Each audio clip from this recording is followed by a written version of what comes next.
Just what was your reaction to getting the news about Joey? I think you've had that for a while, Joey and Jalen and stuff. And what was their reaction, and how do you go on at those spots?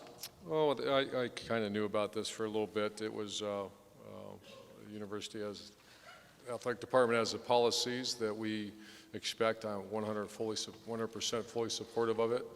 Whether it's a sprained ankle or stuff, you try to create a culture where teams know how to move forward and not concern yourself. You know, when we lost Braxton 10 days before the first game, you lose JT a week before the Big Ten championship game, you push forward. You know, we're pushing forward. The comment I did make, and we are playing an extremely talented team, very well-coached team on the road in a tough environment. However, we have recruited very well. And so get going, move forward. Coach, we'll go right down here on our left in front. Yeah, Coach.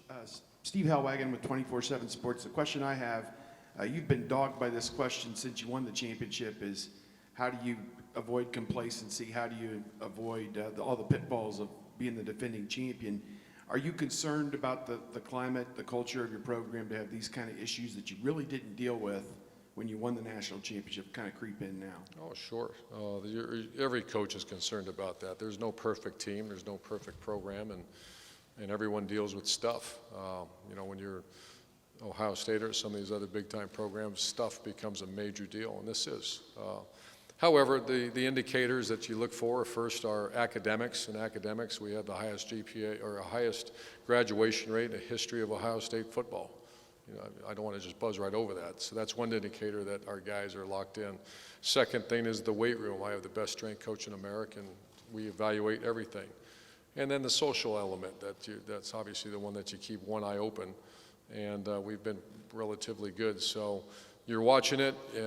Every team's different, and every day is different. How I approach this team tomorrow is what I do is I have a little cabinet I've learned over the years. Coach Marotti is my right-hand man. While I'm here, he's with our team. While I'm doing stuff, whatever I have to do, he's with the team. So I really rely on him for the pulse of our team.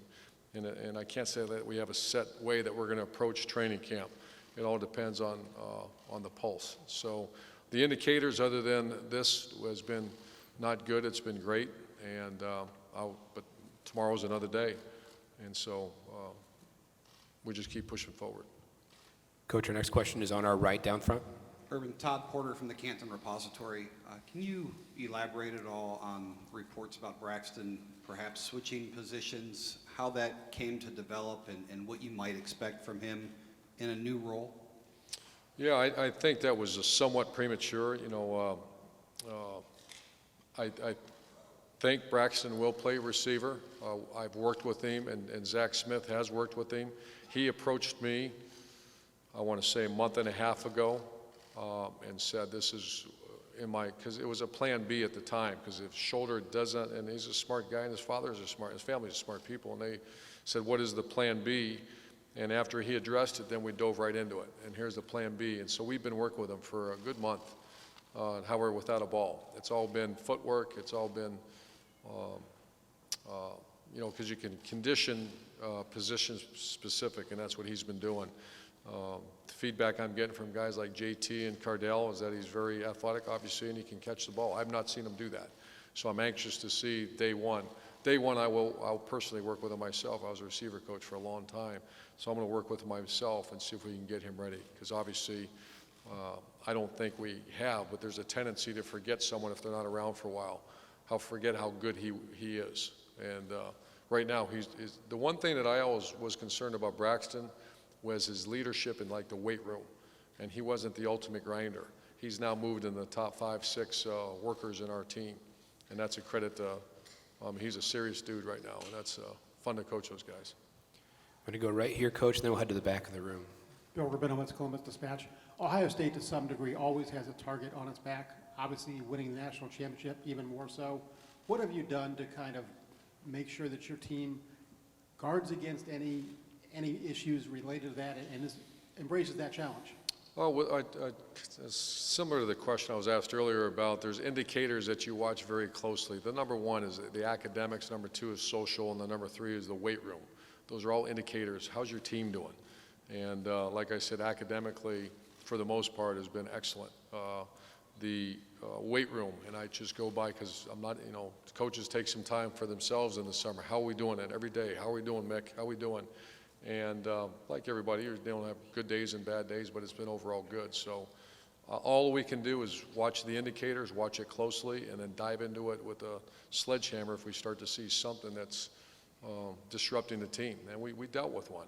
And I knew this was coming for a while, and at some point we're going to have to address it, and we did. And the good thing is we have 3 players here, and actually had a little chat with them on the plane about it, and we're going as hard as we possibly can.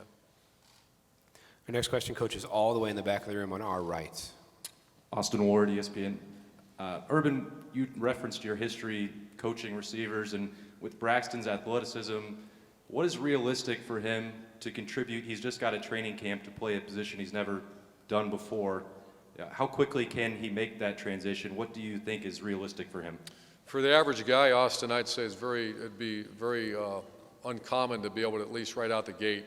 He's not common though. He's one of the best athletes I've ever coached. He's got an incredible first step, but above all else, you say it's time to win or lose time, and he's not going to lose. You know, he wasn't a big fan of just lifting weights because we tell you to lift weights, but now he is. So, to answer your question, my expectation is he's an impact player.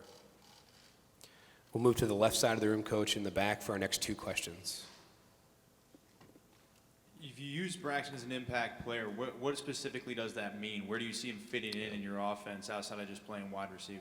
That's what I don't know. I think we'll know more as we get involved, and I'm not sure I'm going to really share that with you until after week 1, 2, or when the country sees it. So I'm going to.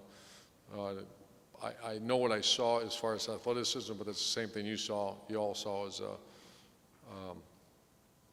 as an athlete. So I see a great athlete. But what actually he can do, we start I think a week from Sunday. So we'll know more. In the back middle, Coach. Urban, Nancy Armour with USA Today Sports. You mentioned the indicators with your team, and after you won the national championship in 2008, you had your health scares in 2009. I'm wondering if you've, kind of been watching yourself, because you had said that, changing the way that you coach, the way that you approach the job was a priority when you did take it at Ohio State.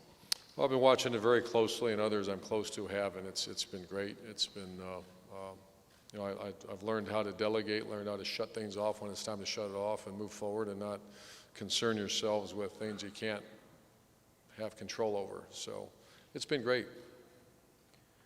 Coach, left side of the room in the middle.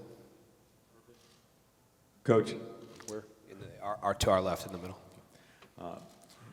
with the players who were suspended or the announcement today, I was wondering if you could possibly share why, what some of the details of the violations and policies that they broke. I don't think, the way I've always done in the past is internal and external is external. So if it was illegal, something that you have to address externally, then I do that. But internally, it was a violation of team policies, and that's as far as we'll go. Coach, moving over to our right here in the center. Mark Berman in the Roanoke Times. Obviously, these suspensions affect you, offense, defense, and special teams. Any one of those areas concern you the most in terms of the impact against Virginia Tech? Probably off the get-go would be, you're arguably one of the best defensive players in the United States of America won't play in that game. So that's the one. I think if we stay healthy throughout training camp and continue to improve, and Braxton, and then you have Noah Brown, you have Michael Thomas, you have Nick Vanette, you have Johnny Dixon, Terry McLaurin, and Paris Campbell, Curtis Samuel. We've recruited pretty good. Now we have to get them ready to go play. And I'll know more as we get going, but I'm not overly concerned at that spot. Obviously, when you lose the big defensive end that everyone knows where he's at, that's a concern. Coach, now moving again to our left with Teddy. Hey, Urban, Teddy Greenstein. How you doing? What process are you going to use to determine your starting quarterback, and are you at all wary of certain guys, favoring one player over the other and like a divide in the locker room, that kind of thing? I'm not. I shouldn't say that, Teddy. I am.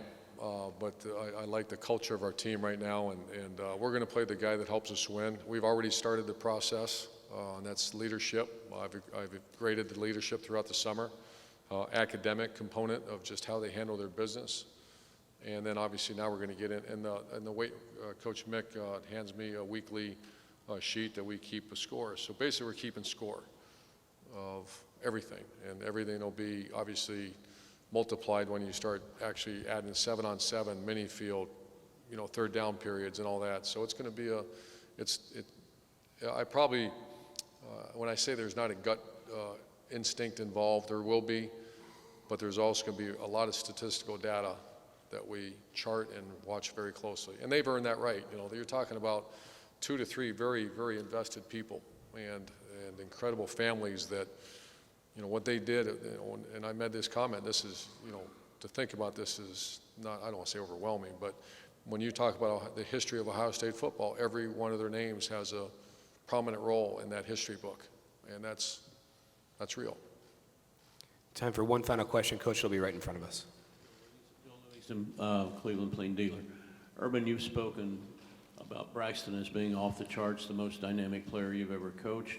You've also spoken about Percy Harvin as your all-time H-back. Is it conceivable Braxton can be that type of player? And does this afford him a chance to make an early mark with the loss of Marshall and Dontre for the first game? So I'm going to get a text from Percy because I did not see one of the most dynamic H-backs.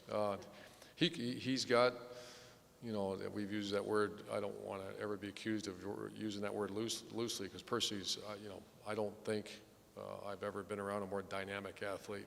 I have not been around a more dynamic athlete. However, you can use Braxton Miller's in the same tonnage of that kind of athleticism. Obviously, Braxton's got a long way to go at that position. So the second part of your question, Bill, about Jalen and Dontre, who are also H-backs, but you have Curtis Samuel, you have Noah Brown, and that position is a critical spot. And we recruit every year with that mentality to make sure that you have several at that spot because that is a premier spot. So I feel very confident that if we stay healthy game one, that'll be a productive position for us.